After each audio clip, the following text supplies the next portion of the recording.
अंतर्बाजी में आप सभी का फिर से स्वागत है। 50 अंकों पर निफ्टी लगभग 153 अंकों पर इस वक्त सेंसेक्स कारोबार कर रहा है। अब बात करते हैं मुतलक सिक्योरिटीज़ के नतीजे के, और नतीजे आ चुके हैं। एक बार फिगर्स देखते हैं और उसके बाद बात करते हैं कि इस बार के क्वार्टर का फिगर्स कैसे रहे, लाइकली टू बी जो नेक्स्ट जो फिस्कल की पिक्चर है या फिर नेक्स्ट क्वार्टर की पिक्चर वो कैसी रहेगी, मैनेजमेंट के साथ बातचीत करेंगे। लेकिन अगर आप देखें तो इस बार मुतलक फाइनेंशियल सर्विसेज की जो आंकड़े हैं उसके मुताबिक जो इनकी आय है अप्रॉक्सीमेटली सिक्वेंशली 3% बढ़कर करीब 112.7 करोड़ रुपये रही। अगर आप इसी अवधि में इनकी अगर आप प्रॉफिट्स के फिगर को देखें बॉटम लाइन, तो वो लगभग 13% बढ़कर 22.9 करोड़ रुपये रहा। यानी बॉटम लाइन के फ्रंट पर आप देखें तो कुछ ठीक ठाक हालात रहे और प्राइमा फेस ये लगता है कि मार्जिन्स ठीक ठाक रहे। Mister Oswal, thanks very much for joining us. बहुत बहुत शुक्रिया आप इस चर्चा में शामिल हुए। और अब हम बात करेंगे नतीजों की। बॉटम लाइन अगर आप देखें उस पर क्लियरली अगर आप देखें तो जो प्रेशर पिछले 4-5 क्वार्टर्स दिखाई दे रहा था वो थोड़ा सा रिलीफ होता हुआ नजर आ रहा है। कैसा रहा है क्वार्टर और क्या मानते हैं आप जो नेक्स्ट पॉसिबल जो 2 क्वार्टर्स हैं इस फिस्कल के, उसमें ये जो मार्जिन पिक्चर्स है कुछ और अच्छी रह सकती है? देखिए जी, जो लास्ट क्वार्टर है ओवरऑल अच्छा क्वार्टर रहा है। हालांकि मार्केट में आप देखेंगे कि तो वॉल्यूम काफ़ी kind of I think stable level पे था। लास्ट सितंबर महीने के सेकंड हाफ में मार्केट एक्टिविटी काफ़ी तेज़ हो गई थी। आप देखेंगे काफ़ी गवर्नमेंट ने जो लिबरलाइजेशन के मेजर अनाउंस किए थे, तो एक थोड़ी सी होप बनी है कि मार्केट में एक्टिविटी ज़्यादा रहेगी। और हम और आप ये आशा करते हैं कि गवर्नमेंट कुछ अच्छे लिबरलाइजेशन के मेजर अनाउंस करते रहें और उससे आई थिंक विदेशी निवेश as well as kind of I think market को एक अच्छा सपोर्ट मिला। मिस्टर ओसवाल, अगर आपके डिफरेंट वर्टिकल्स की बात करें वहाँ पे कैसे रेवेन्यूज पैन आउट होते दिखे? आपके इंस्टीट्यूशनल बिजनेस थोड़ी बहुत डेंट में है, आपके एसेट मैनेजमेंट फी में थोड़ा बहुत ड्रॉप देखने को मिला है, investment banking fee has dropped a bit. Do you think things would improve in this quarter, I mean third quarter? देखिए, इससे पहले वाले क्वार्टर में एक प्राइवेट इक्विटी फंड हमने एक नया लॉन्च किया था, उसका एक थोड़ा सा एक्स्ट्रा फीस जो बुक किया था हमने। अदरवाइज एसेट मैनेजमेंट और आपका प्राइवेट इक्विटी बिजनेस दोनों जो एक ही कैटेगरी में आते हैं, दोनों बिजनेस ग्रो ठीक हो रहे हैं, एसेट्स बढ़ रही है। 2 कंपनी की हमारी प्राइवेट इक्विटी फंड में से एग्जिट भी हो चुकी है जी। और इन्वेस्टमेंट बैंकिंग यस, मार्केट के हिसाब से थोड़ा सा एक पोजीशन इतना अच्छा नहीं है compare to other businesses. So overall मुझे लगता है कि मार्केट में कंडीशन में काफ़ी स्टेबिलिटी है और लगता है कि definitely second half can be better than the first half. Mister Oswal, ये जानना चाहेंगे अब, क्योंकि देखिए बाजार भी कुछ ठीक ठाक मोड में है, रिफॉर्म्स के मुद्दे पर सरकार भी अपनी जो कदम है काफ़ी आगे बढ़ा चुकी है। अब बात है कि आप अपने कैसे क्लाइंट्स को अगर आप देखें काफ़ी अच्छे रिटर्न से नवाज सकते हैं। एक तो जो आपका एडवाइजरी बिजनेस है उसमें आप क्या मानते हैं, क्योंकि वहाँ पे कैसी ग्रोथ पॉसिबल है, और जो NFOs हैं, न्यू फंड ऑफर्स हैं, उस संदर्भ में क्या आपकी योजनाएं हैं? क्या आने वाले 6 महीने में 7 महीने में जब बाजार में हम 6000 की बात करते हैं, न्यू हाइस की बात करते हैं, क्या NFOs की संख्या बढ़ेगी?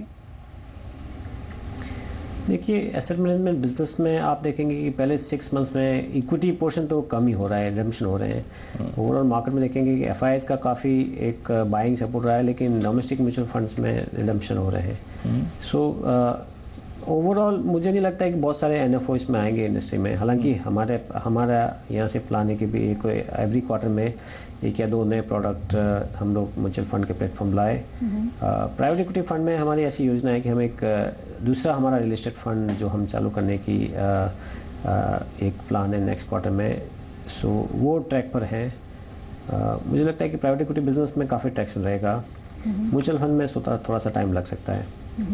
इन्वेस्टमेंट बैंकिंग बिजनेस भी स्टेबल है, हालांकि ऑर्डर पाइपलाइन काफ़ी है, लेकिन ट्रांजेक्शन क्लोजिंग में काफ़ी टाइम लग रहा है। आप देखेंगे मार्केट में काफ़ी अनसर्टेनिटीज है, IPO भी नहीं है, तो उसके हिसाब से कॉर्पोरेट सेक्टर में भी एक्टिविटी मेरे ख्याल से थोड़ी सी अभी भी कम ही है।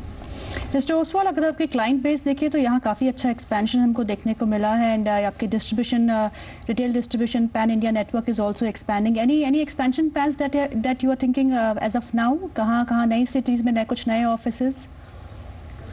देखिए, पिछले 2 साल से हमने कोशिश की है कि हम सेम सिटीज़ में कैसे फोकस करें। सो काफ़ी सिटीज़ में हमारा जहाँ डिस्ट्रीब्यूशन वीक था या छोटे हमारे बिजनेस पार्टनर्स थे, उनको हमने काफ़ी एग्जिट करा के नए पार्टनर्स जो काफ़ी एम्बिशियस रहते हैं या ग्रोथ ओरिएंटेड रहते हैं।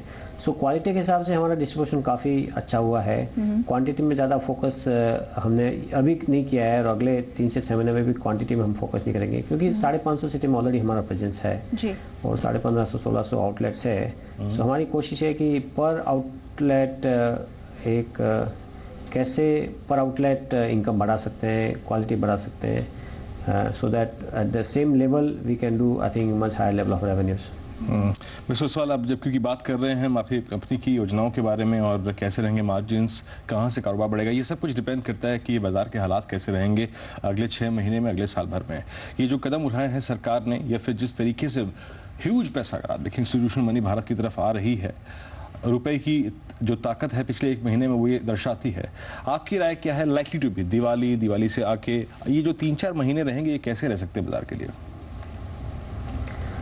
देखिए, 2-3 चीज़ें हैं जिसमें अगर थोड़ी क्लैरिटी आएगी तो डेफिनेटली बाज़ार का माहौल अच्छा रहेगा।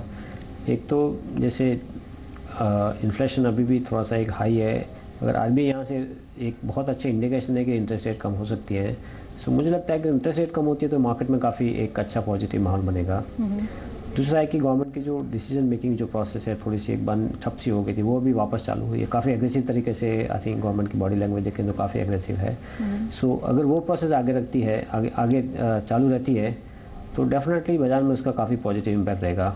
मुझे ऐसा लगता है कि गवर्नमेंट अभी एक डिफेंसिव मोड से नाउ वापस एक्टिव मोड में आ रही है, तो वो इकोनॉमी और आई थिंक स्टॉक मार्केट के लिए काफ़ी एक अच्छा सिग्नल है। मिस्टर ओसवाल, एक आखिरी सवाल पूछूंगी आपसे, आप पॉलिसी से क्या एक्सपेक्ट कर रहे हैं? आप आने वाली पॉलिसी से क्या ब्याज दरों में कटौती होगी, एक तो ये, और दूसरा आप क्या रीसेंट जो हाइज आप 6000 लेवल की बात सारे लोग कर रहे हैं कि दिसंबर तक 6000 का आंकड़ा निफ्टी में हम देख पाएंगे, क्या आप भी यही मानते हैं? देखिए, आरबीआई से हमारी होप तो है डेफिनेटली। उन्होंने एक प्रोसेस जो चालू की थी 1-2 क्वार्टर पहले इंटरेस्ट रेट कम करने की, मुझे लगता है कि लास्ट पॉलिसी में उन्होंने इंटरेस्ट रेट कम नहीं किया था। सो ये पॉलिसी में हमको लगता है कि इंटरेस्ट रेट कम होगी। फाइनेंस मिनिस्टर के भी अनाउंसमेंट, उनके कुछ स्टेटमेंट देखे उन्होंने यही बात की कि इंटरेस्ट रेट कम होना चाहिए। सो वो अगर होता है तो एक बाज़ार के लिए काफ़ी अच्छा है।